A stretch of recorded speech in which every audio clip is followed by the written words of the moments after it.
గత బీఆర్ఎస్ సర్కార్ సాగు చేయని భూములకు రైతు బంధు నగదు వేసింది. సాగు చేయని భూములకు రైతు బంధు ఇవ్వడంతో ప్రభుత్వానికి మరింత భారం పడింది. ఇందుకు సంబంధించిన లెక్కను ప్రభుత్వం విడుదల చేసింది. 2019-20లో 68.93 లక్షల ఎకరాలకు రైతు బంధు ఇచ్చింది. ఇందుకోసం 3446.04 కోట్లు చెల్లించింది. అలాగే 2020-21లో 88.80 లక్షల ఎకరాలకు 4425.29 కోట్ల రైతు బంధు నిధులు ఖాతాలో జమ చేసింది. ఇక 2021-22 సంవత్సరానికి 82.61 లక్షల ఎకరాలకు 4130.69 కోట్లు రిలీజ్ చేసింది. 2022-23 ఏడాదికి గాను 88.12 లక్షల ఎకరాల సాగు చేయని భూమికి 4406.02 కోట్ల రైతు బంధు చెల్లించింది. ఇక 2023-24లో అత్యధికంగా 97.51 లక్షల ఎకరాలకు 4875.62 కోట్ల రైతు బంధు ఇచ్చింది. మొత్తం 6 ఏళ్లలో 21,283.66 కోట్ల ప్రభుత్వ ధనాన్ని వృధా చేసింది బీఆర్ఎస్ సర్కార్. సాగు చేయని ఈ భూముల్లో ఎక్కువగా గుట్టలు, పుట్టలు, పాడుబడిన భూములు ఎక్కువగా ఉన్నట్లు ప్రభుత్వం వెల్లడించింది. గత బీఆర్ఎస్ సర్కార్ సాగు చేయని భూములకు రైతు బంధు నగదు వేసింది. సాగు చేయని భూములకు రైతు బంధు ఇవ్వడంతో ప్రభుత్వానికి మరింత భారం పడింది.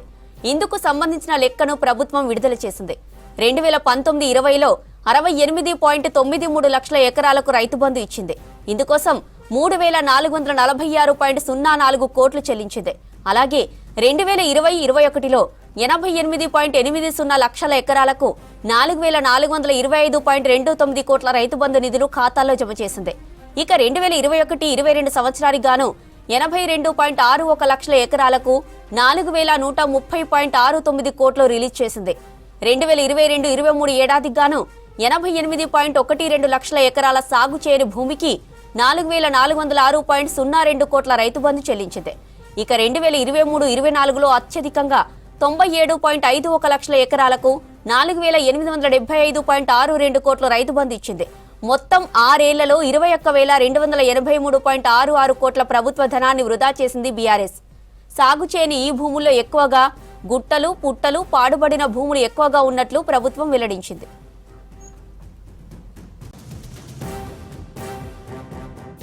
దీనికి సంబంధించి మరిన్ని అప్డేట్స్ వెంకట్ లైవ్ లో అందిస్తారు. వెంకట్, గత ప్రభుత్వం ఇచ్చిన రైతు బంధు డీటెయిల్స్ ఏంటి?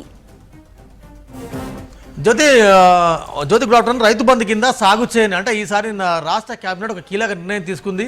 ఏవైతే వ్యవసాయ యోగ్యమైన భూములు ఉన్నాయో ఆ భూములకు మాత్రమే రైతు భరోసా పథకాన్ని వర్తింపజేస్తామని రాష్ట్ర ప్రభుత్వం నిన్న కేబినెట్ సాక్షిగా ఒక కీలక నిర్ణయం తీసుకుంది. అయితే ఈ నిర్ణయాన్ని రాష్ట్రంలో ఉన్న రైతాంగం అంతా కూడా సాధారణంగా స్వాగతిస్తున్నారు. ఎందుకంటే గత 5-6 ఏళ్లలో అంటే గత 8 ఏళ్లలో రైతు బంధు పేరు మీద రాళ్ళు, రప్పలకి, రియల్ ఎస్టేట్ వెంచర్లకి నిధులన్నీ దుబారుగా ఖర్చు చేస్తున్నారనేది ప్రభుత్వం ఒక నిర్ణయానికి వచ్చింది. ఆ నిర్ణయం ఆషామాషిగా కాకుండా ఏ సంవత్సరంలో ఎంత సాగు యోగ్యమైన భూములకు ఇచ్చినారు, ఎన్ని కోట్లు రాళ్ళు, రప్పలకి సాగుకు యోగ్యం కాని భూములకు ఇచ్చినారనేది నిన్న మొన్న వ్యవసాయ శాఖ కసరత్తు చేసి చాలా సీరియస్గా లెక్కలు తీసే ప్రయత్నం చేసింది. నిన్న ఇదే అంశం కూడా క్యాబినెట్లో చర్చకు వచ్చింది. అంటే 2019 నుంచి మొదలైతే 2019-20 ఆ తర్వాత 20-21 నుంచి మొదలుకుంటే 23-24 అంటే గడిచిన 5 ఏళ్లలో లెక్కలు తీస్తే దాదాపు 22,000 కోట్లు అంటే 21,000 కోట్ల 282 అంటే దాదాపు 22,000 కోట్ల రూపాయలను దుబారా చేసినట్టుగా రాష్ట్ర ప్రభుత్వం గుర్తించింది.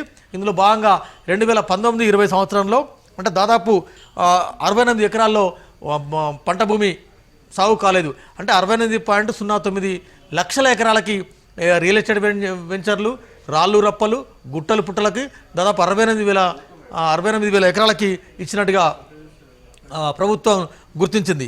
ఇందులో 2019-20లో దాదాపు 3,446 కోట్లు అదనంగా చెల్లించారు. వ్యవసాయ యోగ్యం కాని భూములకి 2019-20లోనే దాదాపు 3,400 కోట్లు చెల్లించారు. అదేవిధంగా 2020-21లో దాదాపు 88.20 లక్షల ఎకరాలకి అంటే సాగుకు యోగ్యం కాని భూములకి రైతు బంధు నిధులు వెచ్చించినారు. దాని విలువ దాదాపు 44,000 కోట్లు, 4,425 కోట్లు ఇచ్చినారు. 2021-22లో దాదాపు 4,130 కోట్లు సాగుకు యోగ్యం కాని భూములకు ఇచ్చినారు. అదేవిధంగా 2022-23లో దాదాపు 4,416, 2023-24లో దాదాపు 4,875 కోట్లకి 70 కోట్ల నిధులు సాగుకు యోగ్యం కాని భూములకు ఇచ్చినారు. అంటే దాదాపు మీకు 2019-20లో 68 లక్షలకు ఇస్తే 2020-21లో దాదాపు 98 అంటే 88 లక్షలకి ఇచ్చినారు. 2021-23లో దాదాపు 82 లక్షల ఎకరాలకు ఇచ్చినారు. వృధాగా పోతున్న భూములు ఇవి. 2022-23లో 88 లక్షలకు ఇచ్చినారు. అదేవిధంగా 2023-24లో 97 లక్షలకి వృధా భూములకి. అంటే ఏటికాయడు దుబారాన్ని పెరుగుతుంది తప్ప తగ్గడలేదు.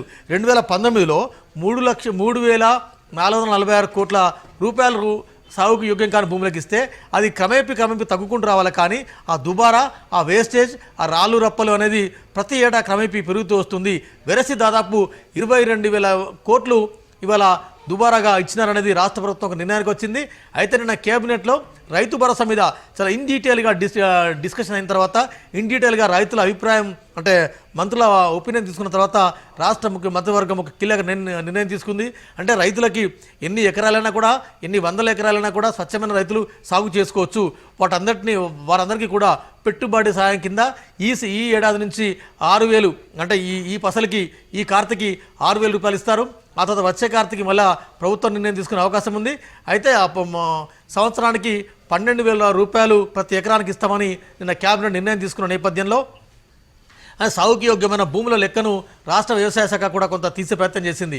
అయితే గత 5 నెలల్లో దుబారా అయిన ఖర్చు దాదాపు 22,000 కోట్లు ఖర్చు అంటే దుబారా అయింది. అంటే చాలా పెద్ద మొత్తంలో అనవసరంగా దుబారాగా ఖర్చు చేశారన్నది రాష్ట్ర ప్రభుత్వం ఒక నిర్ణయం తీసుకుంది. ఆ దుబారాను అరికట్టడంతో పాటు ఆ దుబారాను కాస్త పక్కన పెడితే ఆ దుబారాను వేచి చేయకుండా ఈసారి అంటే ఏవైతే కల్టివేటెడ్ భూములు ఉన్నాయో, సాగుకు యోగ్యమైన భూములు ఉన్నాయో వారికి మాత్రమే రైతు బంధు అంటే రైతు భరోసా ఇస్తే కొంత రైతులకు ఉపకరిస్తుందనేది రాష్ట్ర ప్రభుత్వం ఒక నిర్ణయానికి వచ్చింది. అయితే 7,500 ఇద్దామని ఒక నిర్ణయానికి నిన్న ప్రభుత్వం వచ్చింది.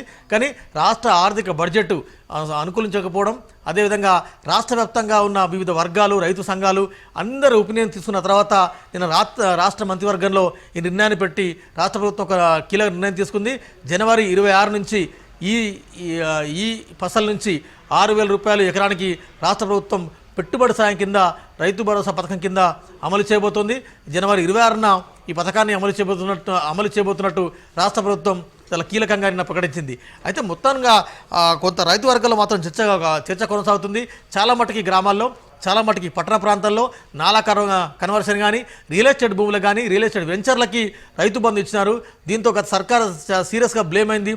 అంటే రైతు బంధుకి ఎంతైతే గత బీఆర్ఎస్ సర్కార్కు అనుకూలంగా కొన్ని రోజులు వచ్చినాయో సేమ్ అంతే నెగిటివిటీ కూడా ఆ పార్టీ మీద, ఆ ప్రభుత్వం మీద ఉంది. ఎందుకంటే రైతు బంధు పేరు మీద అనేక వేల ఎకరాలు, లక్షల ఎకరాలకి దుబారాకి ఇస్తున్నారు, వెంచర్లకు ఇస్తున్నారు, అదేవిధంగా రియల్ ఎస్టేట్ నాలా కన్వర్షన్లకు ఇస్తున్నారు, రాళ్ళు రప్పలకు, చెట్లు పుట్టలకు ఇస్తున్నారు అన్న ఒక అపప్రద ఉండేది. కానీ అపప్రదను ఇది నిజము. 2019లో 60 లక్షల అనవసర భూములకు అంటే రాళ్ళు రప్పలు, చెట్లు పుట్టలు, రియల్ ఎస్టేట్ వెంచర్లు 68 లక్షలకు ఇచ్చినారు. 2020-21లో దాదాపు 88 లక్షల ఎకరాల భూమికి, అనవసర భూమికి ఇచ్చినారు. 2021-22లో 82 లక్షల ఎకరాల అనవసర భూమికి రైతు బంధు కింద చెల్లించినారు. అది 2022-23లో 88 లక్షలు. అదేవిధంగా 2023-24లో ఆ దుబారా అనేది 97 లక్షల ఎకరాలకి భూమి ఇచ్చినారు. అంటే వెరసి ఈ 5 ఏళ్లలో, ఈ 5-6 ఏళ్లలో 22,000 కోట్ల నిధులు రైతు బంధు కింద దుబారా భూములకి అనవసరంగా ఖర్చు చేశారని రాష్ట్ర ప్రభుత్వం నిర్ణయం తీసుకుంది. సో ఇవాళ రైతు భరోసా ప్రకటించడం ద్వారా గతంలో సాగుకి యోగ్యమైన భూములు ఏవైతే ఉన్నాయో వాటిని పరిగణలోకి తీసుకొని సాగుకి యోగ్యం కాని భూములని పక్కన పెట్టి నిన్న ఒక నిర్ణయం తీసుకుంది. సో జనవరి 26వ తేదీ నుంచి కొత్తగా రైతు భరోసా పథకం అమలు కాబోతున్న నేపథ్యంలో గతంలో ఎంత సాగు చేసినారు, ఇప్పుడు ఎంత సాగు అవుతుంది, గతంలో ఎంత దుబారా ఉంది, ఇప్పుడు ఆ దుబారాను ఎలా అరికట్టబోతున్నారు అనేది ప్రభుత్వం ముందు వారికి సవాళ్ళు ఉన్నాయి.